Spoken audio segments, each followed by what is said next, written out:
Hi, and welcome everyone to another virtual learning hour from IHI on issues relevant to COVID-19. Just some practical reminders. Please chat to all participants. And if you have any technical questions, please chat directly to Eleni, who's our WebEx host for today's call. Our program is being recorded and will be available on the IHI website on Monday. So let's get started. This is actually our third installment in the Caring for Caregivers special series presented by IHI in partnership and made possible by the Wellbeing Trust. And on this program, we're narrowing in on mitigating moral injury and distress and healing from trauma. And together with our experts, we're going to explore what is moral injury, how can it be mitigated, what is the continuum of this experience, and what interventions have demonstrated some promise in helping caregivers heal from this trauma. We have two people with us to talk about how to meet these situations and expectations honestly and head on. Dr. Cinda Rushton is the Anne and George Bunting Professor of Clinical Ethics at Johns Hopkins Berman Institute of Bioethics. She's also a Professor of Nursing and Pediatrics at their School of Nursing, and she co-chairs the Johns Hopkins Hospital's Ethics Committee and Consultation Service. We also have Wendy Dean. Dr. Dean is President and CEO, as well as co-founder of the Moral Injury of Healthcare, a nonprofit organization addressing the crisis of clinician distress. And welcome back, Dr. Berwick. Don is our regular expert panelist on these virtual learning hours. So hello, panelists. And thanks all of you for making the time to share your expertise and perspectives today. And hello, everyone joining us. As usual, you'll hear from our panel for 30 minutes, and then we'll turn to a Q&A and a discussion. Feel free, of course, to chat in questions and exchange ideas through our hour together. So let's get underway. Don, you've long been an advocate, along with Derek Feely, for IHI's focus on well-being and joy and work of the healthcare workforce and the role systems play in creating the conditions for burnout and moral injury, more common than joy and work. You even mentioned both in your keynote at the forum in December. But there's some sort of aha moment going on in healthcare and society at large right now because of the pandemic in particular. So can you speak a little bit to that and how you would characterize what's going on right now? Well, for a long time, decade or more, IHI has been focused on joy in work as a key asset in accomplishing the mission of healing. It is impossible to imagine healing occurring at the hands of people who don't feel wonderful about what they're doing. We've known that for a long time. W. Edwards Deming, the scholar upon whose a lot of IHI's work rests, once said that all people want is to feel proud of their work. All workers want is to feel proud of their work, and that's mapped into the approach and strategy we've tried to nurture.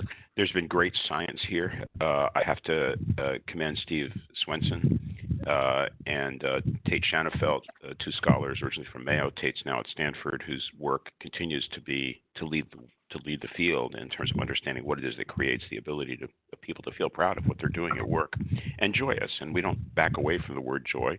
Sometimes eyebrows are raised, but I think that's not too high a bar. That's exactly where we need to be aimed. But how? Under the stresses of COVID, we're seeing this reach a real pinnacle as people feel so stressed and burned out. But let's be clear, this has been a chronic issue, not just an acute one. One of our colleagues here, Wendy Dean, and her associate, Simon Talbot, wrote a essay in Stat that went viral for the really eloquently laying out the relationship between moral purpose and joy and how moral purpose can be at risk.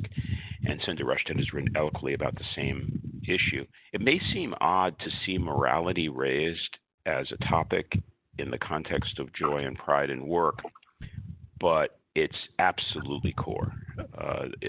Shanafelt and Swenson, Cinda and Wendy and others have written about how meaning in work is what it's all about. And look, the healthcare workforce is not just an instrument. There are millions and millions of human beings involved here also. So both from the point of view of getting the work done in healthcare and from the point of view of those people feeling healthy and joyous in their own lives, meaning matters. And I think that's at the heart of what Wendy and Cinda have been teaching, and I'm sure we're going to learn a lot from them today, and I'm just so delighted that they've agreed to join us. Thank you. Cinda, you've been a longtime thinker and researcher, an advocate for transforming moral suffering in healthcare, and you've even authored a book on the topic. Can you help us start with some definitions so we can understand the continuum of moral suffering and where moral injury fits in? Well, thanks. I really appreciate the fact that we're talking about this in very explicit ways. I think it's really clear that moral suffering is part of our work as clinicians, and I think it shows up in so many different ways. And the way I like to think about it is moral suffering is sort of the umbrella, and underneath that, these other terms, moral distress, moral injury, sort of reside. So in a broad sense, I think about moral suffering as the anguish that we experience. And there's a whole range of moral harms or wrongs or failures that occur in our work. And all of that sort of context, I think, is what erodes our sense of integrity. And I think that sense of wholeness, that sense of threat or violation is really where we start to see this anguish and distress. So on the next slide, as you mentioned, about 5 years ago, you can go, there you go. I had been spending a lot of my time focusing on the issue of moral distress and kept asking myself, well, what else is possible? You know, we know we're distressed, but yes, and what else? And so as part of that work, I spent some time trying to, sort of conceptually map out how these concepts fit together. And from the work that we've done, moral adversity of all types, so if you think about in COVID, the kind of moral adversity in terms of not having the equipment and the protective devices that we need to do our jobs, the sense of, in many ways, clinicians having to take on sort of emotional labor on behalf of their patients because families are not there with them, patients dying alone. So many types of moral adversity are present. And that adversity often imperils our integrity in some way or another. In a sort of, continuum, initially we experience what I would call moral stress, that period of feeling discomfort, disquieted about what are we doing, how am I to respond to these threats to what I'm supposed to be doing. So when that's not relieved, then that's when I think we really experience different forms of moral suffering. Moral distress, which is often been described as the situation where we know what we ought to do, but we're not able to do it because of internal or external constraints. And that kind of distress, when unrelieved, I think can result in more intense forms of moral suffering, when our capacity to remain whole has been overwhelmed. And that's where we lead into moral injury. And I think moral injury typically occurs in high-stakes situations and are associated with situations where we ourselves may perpetrate harms on others, where we may actually bear witness to other people doing things that cause harm, or where we're not able to prevent some kind of transgression that really involves our deeply held values and moral beliefs. And one of the things that we've learned, and all of this really has been informed by the work in the military, is that we often don't recognize moral injury until later when we look back on the situation. It's sort of like in COVID, we've been in this heroic phase of meeting the needs of our patients. And now we're pausing and we're saying, oh my gosh, what did we do? And sometimes that is really a reflection of some very severe transgressions or betrayals of our values. And so it's a place where I think we're starting to see a lot of distress many people think about moral injury as a kind of invisible wound to our soul, to our spirit, and in some ways dismantling our moral identity. Who am I as I think about myself as a clinician? That it's sort of a fundamental threat to our sort of moral core. So in response to that, if you want to go to the next slide, one of the things that we've been thinking a lot about is how do we acknowledge that reality, but how do we also have a process of moral repair and harness our inherent moral resilience, our ability to preserve and restore integrity in response to all these different types and intensities of moral adversity. What I want to be clear about in relation to moral resilience is it's not an appraisal of whether we're moral or whether we're resilient. And it's not about being complacent. It's not about putting a positive spin on a really bad situation and sort of overlooking it. In fact, it's the opposite. It's the invitation to actually harness our inherent goodness, our wisdom, our values, in a way that allows us to preserve and, when needed, to restore our integrity. So the last thing I'll say about moral resilience, you see this image here of the pottery in Japan. This process of kintsugi is a very, I think, powerful way to think about moral resilience.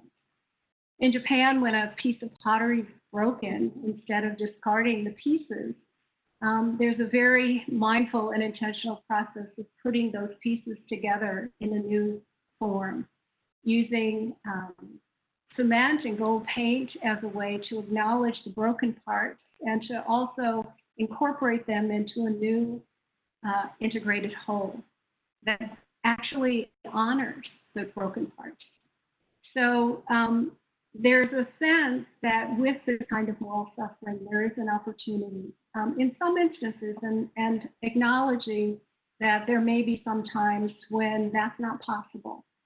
But if we recognize it and we address it in an intentional way, I think that there is an opportunity for moral repair from these really intense threats and violations of our values and our integrity. Thank you for that. Hopefully we'll be able to dig into some kintsugi in this conversation a bit more. Wendy, I'm wondering, can you talk to us a little bit about some of the consequences that we're seeing as a result of moral injury and moral distress in our systems? Absolutely. Thank you for that, Cinda. That was a really great introduction to what we're talking about, the different terms that we often kind of talk about as if they were equivalent. And really, we need to be careful about the language that we use. As Dr. Berwick said, the pandemic hit a healthcare system that was already in crisis. Half of physicians last year, almost half of physicians, acknowledged some level of distress. And what we have found is that where that distress arises is because, as you see here, there are a lot of challenges in healthcare that put people in these double binds. So we're asked to address quality metrics and meet our productivity and take care of the EMR, all with reduced staff, less autonomy, and less latitude to try to control price and to keep healthcare affordable. But in the end, it makes it very difficult for us to do what we know is right for our patients. The pandemic made that more acute. And so if we can look at the next slide, as Dr. Rushton commented, moral injury comes about when we are asked to either act on in a way that transgresses deeply held moral beliefs, or we witness something that we can't stop that causes us to that transgresses our deeply held moral beliefs. And for healthcare providers, for clinicians and all clinicians at all license levels, we swear an oath when we go into practice to put our patients first. And these are just examples of different oaths, all of which have at some place in the oath that we swear that I will put my patient as a priority. When we're not able to do that, that transgresses those deeply held beliefs. When that happens over time, by 1,000 cuts, when this happens day after day, week after week, month after month, when we have to choose other than our patients to put first, that really starts to get at who are we in this field? Are we able to practice as we promised we would? And what does that mean if I continue to engage in this organization or this healthcare system that doesn't allow me to take care of my patients? And that can lead to some real personal crises. I think with the pandemic, because the intensity of the activity that we're doing and the questions that we're facing have ratcheted up, we're facing those challenges in a much more intense and compressed way. That has led to that may lead to personal crises where folks they begin to wonder immediately, can I continue this work? They may even wonder, can I go on? And in medicine, the physician suicide rate is already twice the population average for the same age. So we're facing a mental health crisis that is considerable. And what we don't recognize is that, or what folks may not be aware of, is that oftentimes the surge or the peak of the mental health crisis happens later, when we stop having to act, when there's a lull in patient volume. That's when we start to have time to process, as Dr.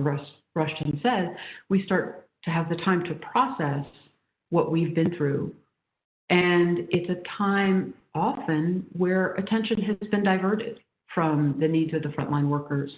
And so there may not be supports in place anymore for the mental health care. And folks maybe have moved on to the next problem. The other thing that may come out of this is, as people are doing the calculation of what have I learned from the pandemic, there may be a personal calculation that the risk I was put in may not be worth what satisfaction I get from this, particularly if I'm constantly faced with the moral challenges. And we may see folks deciding to leave medicine or nursing or respiratory therapy or physical therapy, and worsening the already predicted shortages in clinicians. So I think those are all of the challenges that we're facing. And I also think with the next slide, I think I'm an optimist at heart, and so I really believe that there are opportunities from this pandemic which are driven by the fact that it has really highlighted some of these challenges and given an urgency to driving change that we may not have seen otherwise. It may have taken decades to accomplish what we may be able to accomplish in the context of the pandemic. Thank you for that, Wendy. I also really appreciate the pivot to the opportunities, because given what you've shared around the nature of the problem and its consequences, it stands to reason that the solutions aren't as simple as care team members getting more resilient, or at least not that alone, but rather a concerted effort is needed at the systemic level, kind of expanding beyond individuals and teams to the organizations they work in, the policies and payment systems we work with, where and how we're trained, the oaths we take, right? So if we can, for our short time together, let's break this apart a little. First, let's focus on individuals and then larger systems changes that are needed. So from both of you, and Don, feel free to chime in as well, what are some individual strategies that folks on the line might use to kind of reorient back to being less overwhelmed and reconnected to purpose and values? Well, that's a really great question, Jess. And, I really appreciate the fact that this has to be a both and kind of conversation. System change takes a long time. And in the meantime, we have to have ways to support people who are, really at the front lines doing the work that they're doing. So I am a fan of really simple things. In our work, we have implemented a program for frontline nurses, the Mindful Ethical Practice and Resilience Academy. And part of that is helping people to have practices during their day that they can actually intentionally pause and remember why I'm here. Because it's really easy to get distracted in the midst of chaos, to remember why I'm here, and also to begin to think that I'm so out of my normal rhythm that I don't know what to do. And just part of this is remembering, we've taken care of sick patients before. We've been in really high stakes situations before. To remember what we already know and to focus in, as Wendy said, and I would 100% agree with, our nursing code of ethics says our primary obligation is to our patients. So when chaos is happening, the one thing we can do is focus on the patient in front of us and to really tune in to ourselves and to tune in to what moments I have with this person. How do I actually maximize the benefit that, all things considered, with all the constraints, what can I do for this person in this moment? And that can range from, spending an extra moment listening. It can be, just an acknowledgement of the situation that we're in, and at the same time to connect back to why I'm here. And sometimes, practices that help us calm our nervous system can be really, really helpful. There's a reason why we take 3 breaths, to be able to get our parasympathetics online with us so that we can just get our own selves in a place where we can listen and hear and respond rather than react. So those are simple things that we actually have control over in the midst of all the things we don't have control over.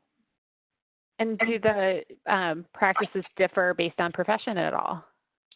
Well, I guess I would ask Wendy that a little bit, but I think, for most of us, our minds are so dispersed, distracted, and divided that anything that we can do to focus our attention on what is in front of us helps us to be able to use our skills to the best of our ability. And some of those practices can actually help us to do that regardless of our but we have to practice them. That's why they're called practices. And that it's not just a one-time thing, So, some people sort of diminish the importance of having rituals, like when you put your hand on the doorknob to take a breath and remember why I'm here. Those things are clues during our day to keep us oriented toward our primary focus, which is our patients. Yeah. Wendy.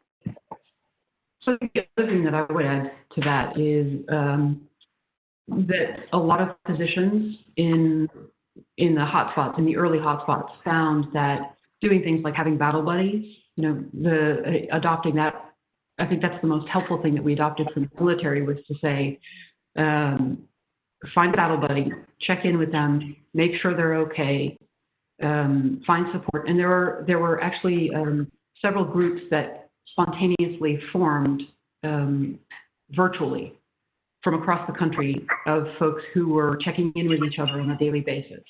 The benefit of being across the country was that not everybody was in a hotspot, so people were at different stages of being able to support each other.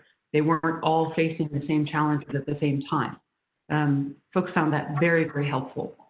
I think the other thing is to find places, small places where you can take action, because when you take action, you feel less helpless.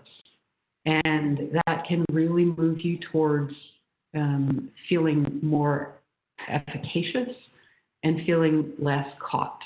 It can be very small things, but if a group of you can come together, acknowledging that you're having the same struggle, and go to your administration with a proposed change and driving that change, seeing that that happens can really make a difference in how you feel about your ability to impact your workplace. Yeah, reclaiming agency there a bit. And we're going to dig in on a future call into peer support, more specifically practices around that and finding your battle buddies. I hadn't heard that. I like that. As well as some of the practices we can to use to reconnect to meaning and purpose. But in our time today, I'm wondering if we should also pivot a bit more into what's coming up in the chat, which is the systemic repair of moral injury. How can we get back to values-based practice, and what can leaders of systems do to kind of identify and address these patterns that contribute to the erosion of our well-being across the system? Any of our panelists on as well? I know you've contributed a lot, but Jean, on this topic as well, so feel free to chime in. Well, I wonder if maybe Cinda and Wendy would be willing to talk a little more about the causal system here. We have a lot of pressure on healthcare organizations around finance. American healthcare is vastly too costly, and it's taking money from other really important social enterprises. People who run organizations have to keep the organizations alive. How do you? Where is this pressure coming from? What about it? How would you do it differently if you were writing policies or an organizational leader who still had to ensure the viability of organizations? What advice would you have for them to change the pressure patterns? Well, I find myself always going back to, do we start with our values? Because I think we get so distracted on the pressures and the requirements that we lose track of what values ought to actually guide our work. And I would propose, starting with respect for all people, including our front lines, as well as our patients, equity and compassion. If we use those three values as the template for how we design our healthcare systems, I think we could go a long way in identifying and responding to the patterns in our organizations that have caused these types of moral adversity. And so part of that is, I think we tend to go to solutions first before we've spent the time in investing in the value piece of it. And it's not the value, medicine that we've talked about. It's values medicine, about what is going to ground our work. And also, I think we don't spend enough time understanding the patterns in our organizations that have actually contributed to these problems. We go immediately to solution, or we need a training program. Well, we need to know what we're training for and what the outcomes we're trying to achieve with that program. Or we're making changes in terms of how we deliver our care without fully understanding what is the shift we're trying to make. So I'll give you an example. So if we want to actually go from a system of depletion to one of actually resilience and empowerment, we have to understand what are the things that are getting in the way of that. So, our National Academy report outlined a number of those contributing factors. But we need to understand more specifically what's happening in our organization that is in the way of allowing clinicians to practice in accordance with their values. And we've got to align clinician values with organizational values, because that's where a lot of times I think there's distress, because clinicians feel like I'm working in an organization where I'm prioritizing patient care, and what I'm seeing in the decision making is out of alignment with that. So somehow we've got to find a way to make sure that clinician values are part of that value structure for how we're designing our healthcare systems. And there's a lot of patterns. I mean, think about PPE. Why is it that we found ourselves in a situation where frontline clinicians did not have the resources they need to safely care for patients in the midst of this COVID? And how could we understand respect and equity and compassion in designing solutions now as we look back to address those gaps so that clinicians would not be put in a situation where they had to choose between their own well-being and doing their jobs. I think one of the things that the pandemic has really shown us is that the House of Medicine is divided. It has over the last 30 or 40 years divided down gradually, but has clearly divorced between the business side of medicine and the clinical side of medicine. And those two sides are following what they believe in their hearts to be the right path. The business side of medicine is working as they were trained to do, following the financial framework of healthcare, tracking the bottom line, making sure that the system is as efficient as possible, using just-in-time supply chains, using paring down staff, making sure that the return on investment and every square foot is maximized. The challenge is that on the clinical side, we know we need a little bit of slack in each place there. We need a little bit of extra staffing so that when a surge happens, we're prepared. We need to have stockpiles of PPE because that way we know when the surge happens, we have a fallback. So I think none of this is malicious. We're each working as we were trained to do. The problem is we're not talking to each other. And I think the more we can build bridges across that divide, and we can each appreciate and respect the expertise of the other, and the ability to work together to solve problems, the better off healthcare will be. If I can ask one follow-up, so Wendy, has your work increased your level of compassion for executives, managers, and the leaders of organizations? Yes. So the other thing that increased my compassion for leaders is having been one. Having been an executive in a large nonprofit, I recognize that the stressors and the challenges on executives are very real.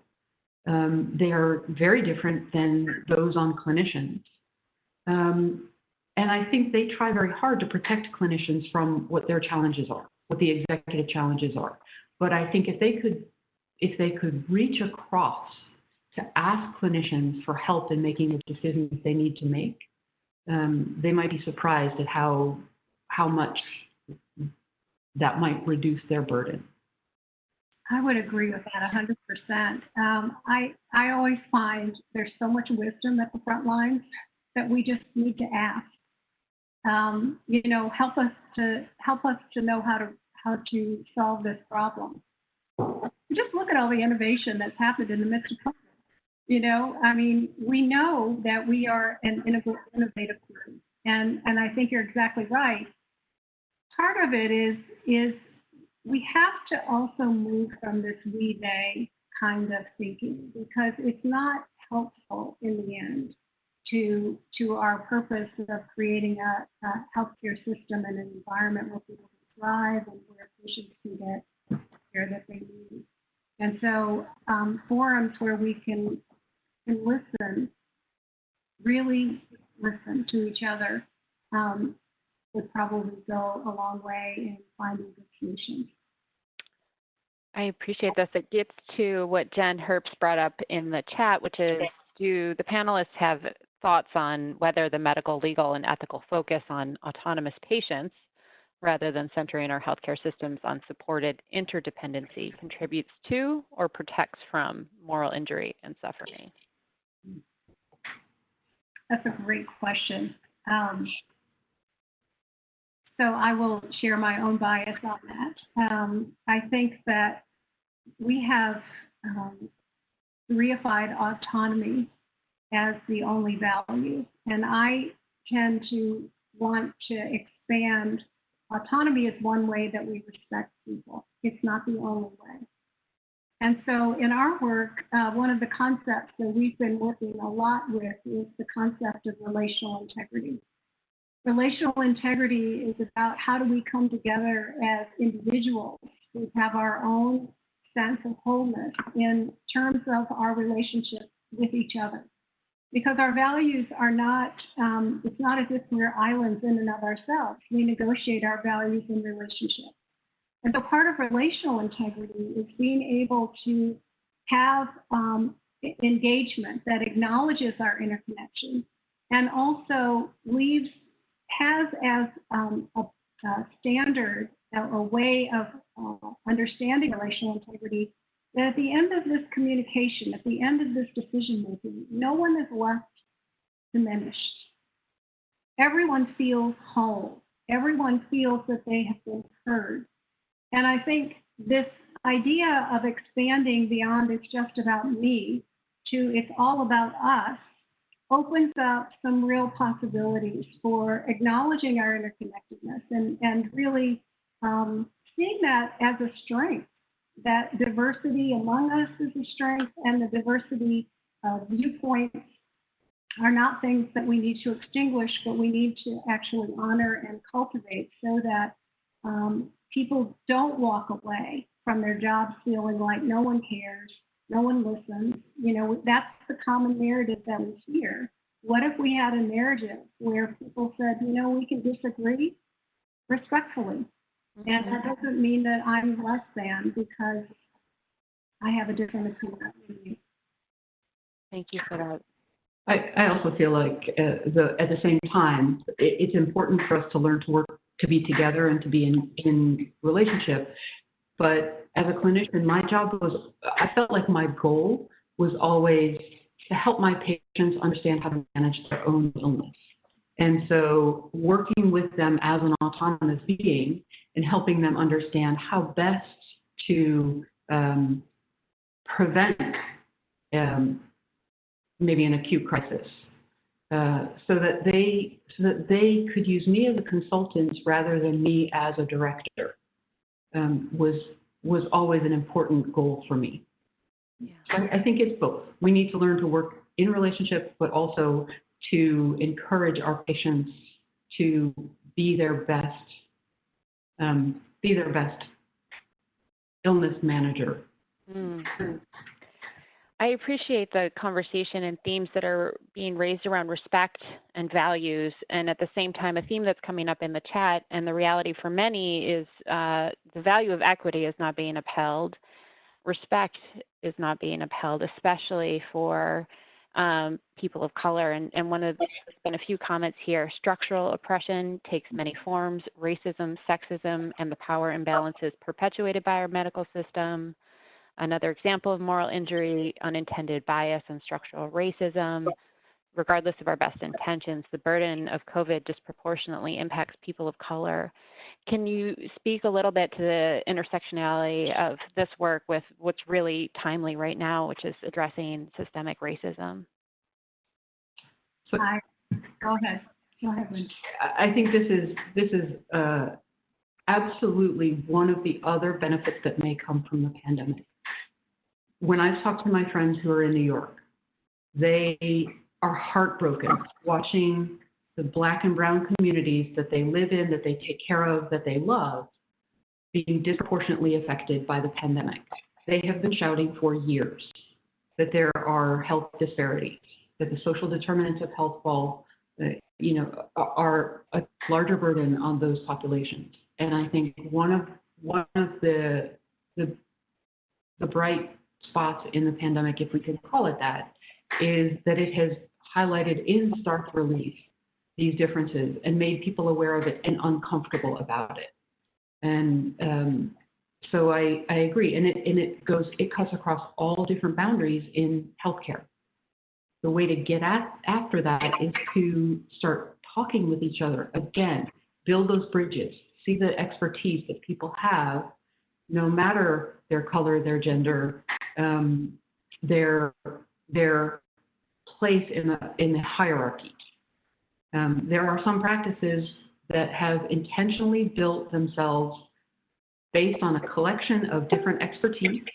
They're all paid the same, they're all treated the same, but they're all recognized for the unique expertise and skill sets that they bring to the practice, which when it's brought into a group, creates a very rich experience for patients. So I think we can accomplish that, and there are places that have done it, but it has to be intentional. Yeah, I would agree with that. I think we can't separate.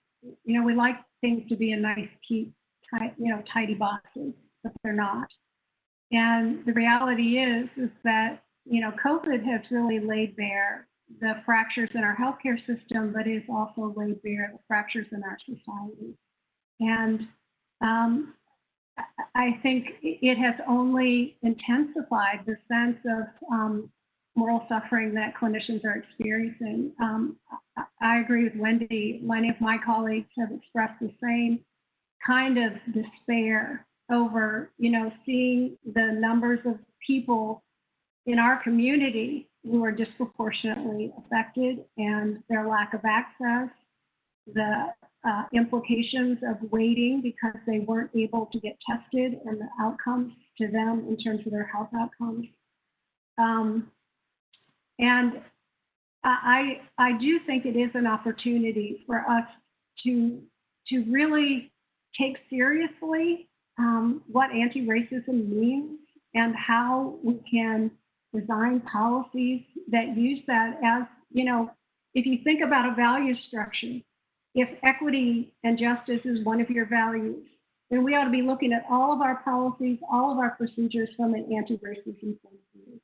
And if we're not doing that, then we're not actually being serious enough about making the kinds of changes that are different.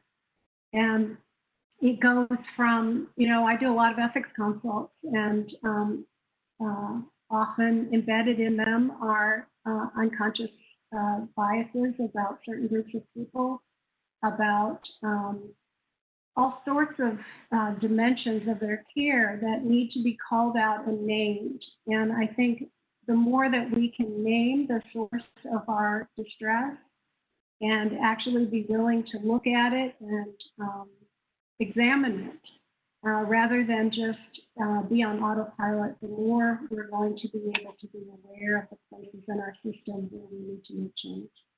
Yeah. Thank you for that. I want to lift up an acute challenge one of our colleagues has brought up in the chat, which I think is common right now, which is either as an individual yourself or someone in her case where she has a peer that's a director of an ED who's experiencing a very high level of moral distress right now, both her own mental health, but also dealing with mental health and well-being challenges with her patients in the ED. And so she's saying day after day, she's working in a system that's not serving patients or staff, despite breathtaking, and she's the changes are so slow. And so what she's looking for from you, the panelists, is how do we best support those who are experiencing moral injury right now? Kate, I hope I did your question justice. Wendy, do you want to start? So the first thing for your colleague to know is she's not alone. He or she is not alone. This is, and I think there is real power in understanding that you're not isolated. So the more that you can, if you can reach out to there are private groups on Facebook. There's a physician support line. There are nursing support lines, and I think that's the first step is to reach out. The second, I think, is to bring together a local group and say, okay, here are the three biggest challenges that we're facing, or the two biggest challenges that we're facing, and come bring to your administration what those solutions might be as a group. It's not just me facing this. It is these 12 people or these 12 departments are all facing the same thing. And we're willing to work with you to change this. How do we do that? Asking your organization to develop memorandums of understanding with local outside healthcare groups, mental health care groups that can expand the ability to support staff or patients is also another option. Cinda? So I just add a couple things to what you said. One is you're absolutely not alone, and there's nothing wrong with you in having these feelings that you're feeling, because to me, the distress that we experience when we recognize there's a threat or violation to our values or integrity is a reflection of who we are and our character. It's not a failure to say this is wrong. And we need to be able to name it and why this is a problem for us. Not, to find a more robust vocabulary than we just don't like this, to this is wrong because it violates my code of ethics. It's wrong because it compromises values that are central to who I am as a person and who I am as a professional. So there's the naming part. And in addition to coming with solutions, one of those things I notice as a group of healthcare professionals, we tend to take on incredible responsibility for things that are beyond our control.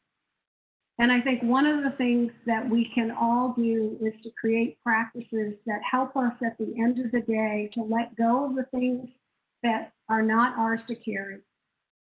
And so at the end of the day, to even have a practice as a team to acknowledge what happened today, what part of this am I responsible for, which is not mine alone, and what part of this do I need to put down so I can come back tomorrow?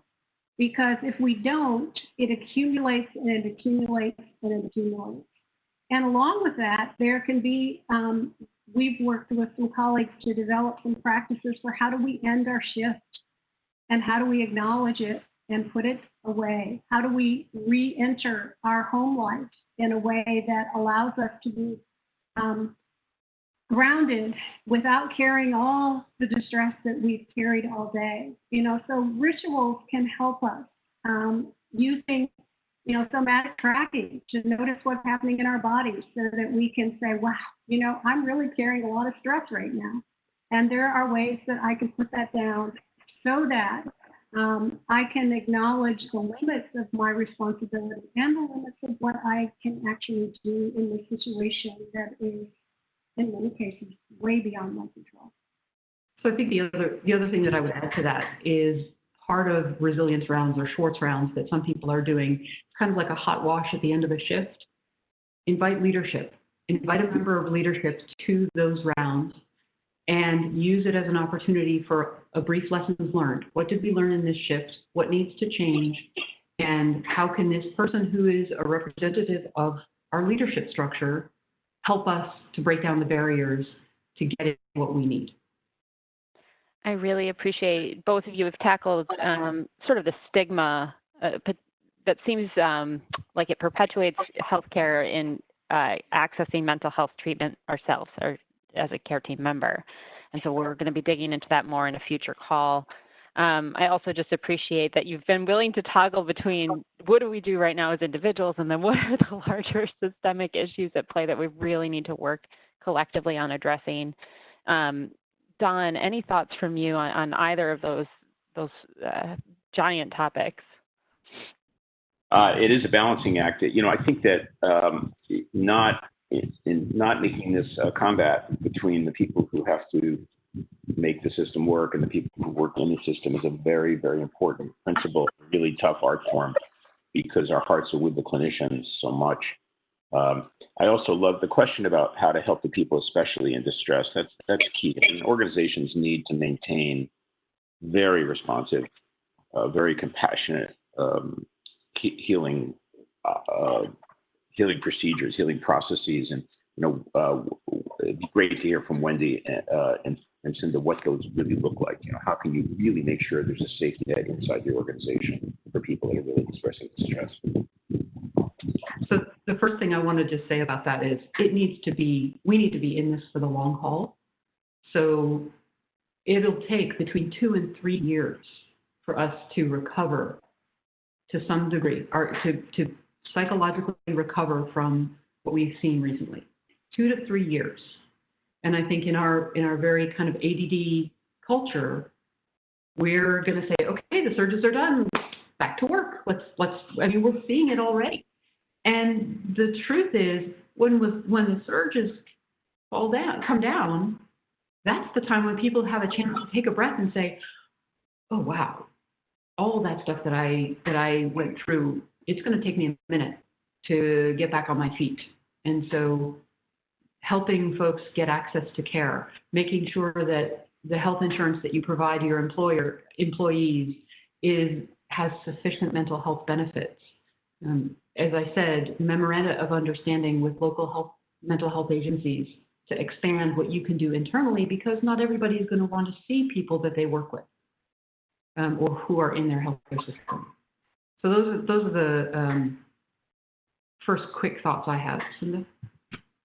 So in the National Academy's report on burnout, one of the recommendations is to remove the barriers to stigma. So in both reporting, licensing, those questions on, when we are relicensed, have you received mental health services, are a barrier for people to get help. So there's sort of those kinds of barriers, but also within our organizations, we've got to pay attention to whether or not we normalize getting help as a sign of strength and not weakness. We cannot continue to reinforce this narrative of, we all have to be heroic all the time. If we're having to be heroic all the time, there's something that is missing in our system. It should not require us to be that heroic all the time. And so I think creating psychological safe spaces, we've been doing more resilience rounds, trying to create spaces that are responsive to the needs of frontline people. Sometimes they need to talk to each other in disciplines. Sometimes they need to talk to each other as interprofessional groups.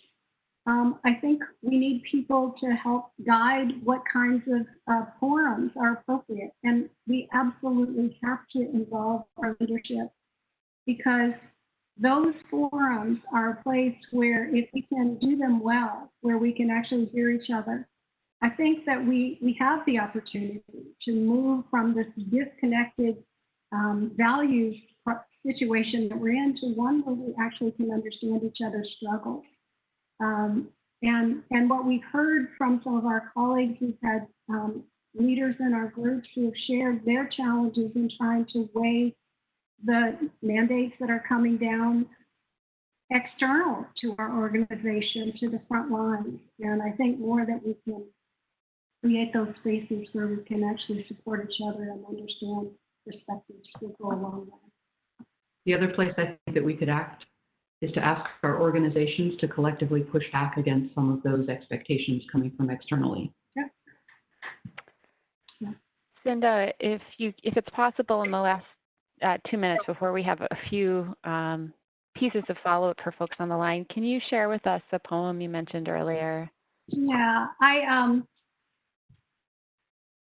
wanted to share this poem in part because it, first of all, it acknowledges the fact that we are in a process where we need to do fundamental change in our organizations. There's no question. But in the meantime, I think we need a vision of hope for our front line. And so I wanted to share this poem called Unbroken.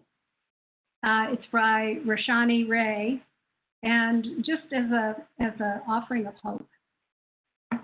There is a brokenness out of which comes the unbroken, a shatteredness out of which blooms the unshatterable. There is a sorrow beyond all grief which leads to joy, and a fragility out of whose depth emerges strength. There is a hollow space too vast for words, through which we pass with each loss, and out of whose darkness we are sanctified into being. There is a cry deeper than all sound, whose serrated edges cut the heart as we break open to the place inside, which is unbreakable and whole, while learning to sing. Absolutely beautiful. Thank you for that reminder that we are all creative, resourceful, and whole. We have reached the end of our time together today.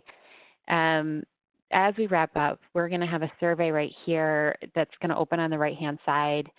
We appreciate your feedback because as you've been doing in the chat, you've been letting us know what we need to talk about next. So there's an opportunity to do that in that survey. I want to thank Cinda Rushton, Wendy Dean, and Don Berwick, as well as Julia Nagy, Eleni Ketcher, and Vicki Minden for your help with today's program. And thank you, audience, for taking the time to participate in this program. Be on the lookout for an archived edition of today's show. It's going to be posted to ihi.org/caregivers. And you can see the complete archive of the programs in the series on that page. The special focus of these virtual learning hours, Caring for Caregivers, in partnership with Wellbeing Trust, will continue on a biweekly basis.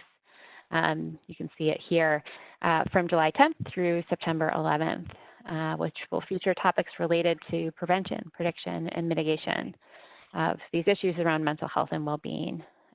So again, learn more at ihi.org/caregivers. While you're there, there's also a discussion board. So you can visit this shared learning page to engage with fellow listeners and IHI after the call. You can get support from peers and real-time solutions to some of the critical challenges confronting individuals and teams around the world. Wishing everyone good health from the Institute for Healthcare Improvement. I'm Jessica Perlow. Thanks to you all.